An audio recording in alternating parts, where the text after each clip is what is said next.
Praise the Lord.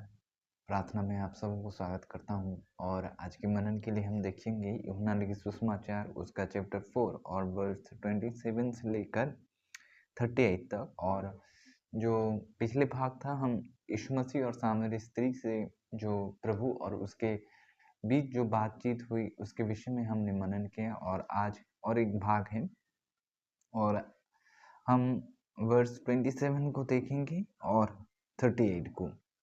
इतने में उसके चेले आ गए और अचंभा करने लगे कि वह स्त्री से बातें कर रहा है।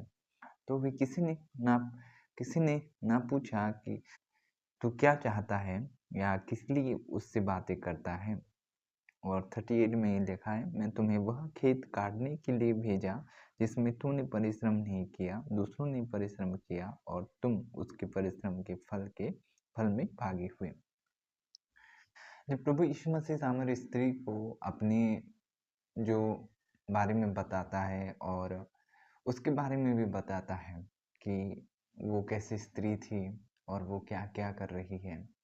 और उसके बाद सामरी स्त्री जो अचंभा करने लगती है और जो मसीह के बारे में वो जानती थी और लोगों को बुलाकर वो कहती है कि देखो, मैंने एक पुरुष को देखा जो मेरे विषय में सब कुछ कहा शायद ये मसीह है।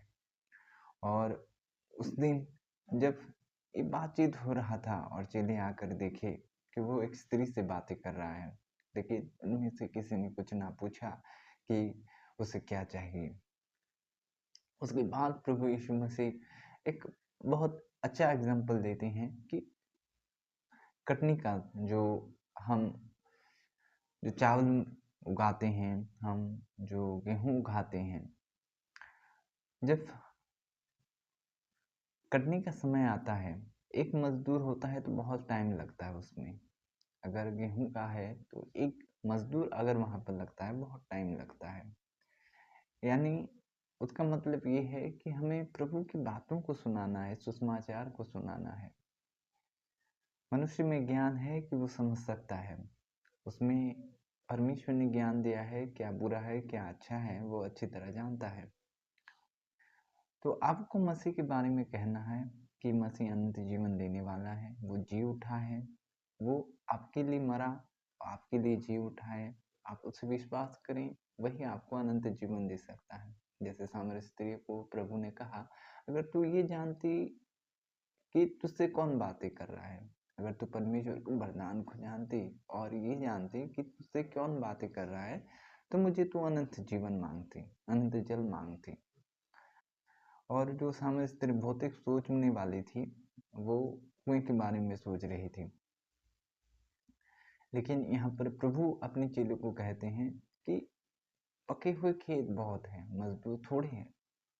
और जो प्रभु ने परिश्रम किया, जो प्रभु ने सब कुछ किया है, हम उसके भागी हैं। जैसे उस दिन चेले को भी प्रभु ने कहा कि जो हम प्रभु की प्रचार करते हैं, प्रभु की बाइबल से हम सिखाते हैं, ये परमेश्वर ने सब कुछ किया है, सिर्फ हम उसके भागी हैं और हम उसके अंशी हैं।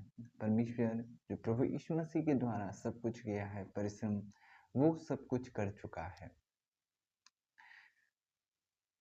और जब उस अन्य जाति स्त्री बिलीव करती है और प्रभु को ग्रहण करती है और प्रभु उसके घर जाता है, वहां पर 2 दिन रुकता है और कई जीवनों को बचाता है, वही तो प्रभु चाहता है कि हम परमेश्वर की बातों को सुनाएं और जीवन नष्ट ना हो, आत्मा बचाए जाए। ये परमेश्वर की इच्छा है। और जब प्रभु यीशु मसीह को चेले ने विनती की है कि प्रभु कुछ खा ले, तो प्रभु क्या बोलता है कि मेरा भोजन इसमें है कि मैं पिता की इच्छा को पूरा करूं, ये मेरा भोजन है। क्या हंगर था प्रभु यीशु मसीह का, वही हंगर हमारा भी होना चाहिए, आपका होना चाहिए। वही जो भूख है परमेश्वर के लिए, परमेश्वर के खोजने के लिए, परमेश्वर के जुनून है, वही कम नहीं होना चाहिए। और हमें परमेश्वर के करीब होना है।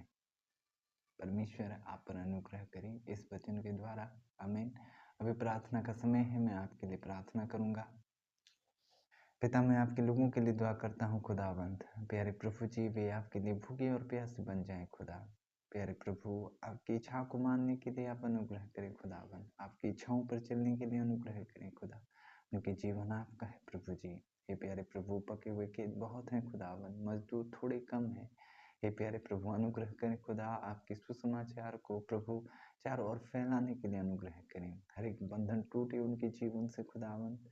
जो बंधन आपके करीब आने से रोकता है, हे प्रभु आप छू लें उनको प्रभु जी। खुदावन उनके जीवन को बदलने प्यारे पिता आपके करीब हो जाएं, आपकी इच्छाओं पर चलें खुदावन।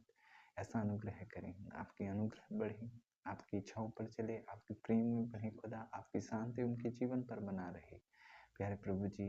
उन सबको आशीष करें जो लोग बीमार से जकड़े हुए हैं खुदावंत। यीशु नाजरी के नाम से हर एक बीमार चंगे हो जाए प्यारे प्रभु, आप छू लें यीशु नाजरी के नाम में। आमीन। God bless you.